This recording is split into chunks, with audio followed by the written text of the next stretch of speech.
At about 3.5 billion years old, bacteria are one of the oldest living organisms on Earth. Considering the evolution of life, they are about as distantly related to humans as possible. But wow, are they important to us! They are responsible for a range of diseases, including cholera, tuberculosis, and the plague, amongst others. But they aren't all bad. There are trillions of good bacteria living in your gut that are essential to your health. In fact, there are approximately 10 times more bacterial cells than human cells in your body.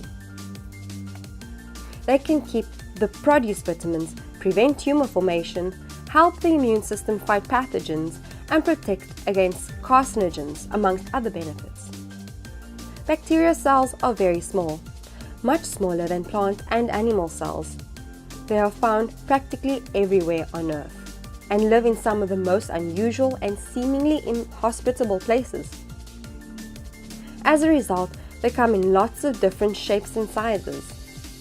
Bacteria are unicellular prokaryotes, as we saw in these two videos. Despite being very different shapes and sizes, they contain the same elements.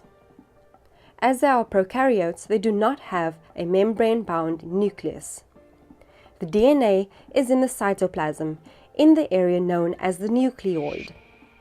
Bacteria have a flexible cell wall that protects them from physical damage and is exposed to the external surroundings. A flagellum that helps the bacteria to move. Bacteria have two types of DNA, plasmid DNA and chromosomal DNA. The chromosomal DNA carries most of the genetic information. The plasmid DNA forms small loops and carries extra information such as resistance to antibiotics, production of toxins, and tolerance to toxic environments.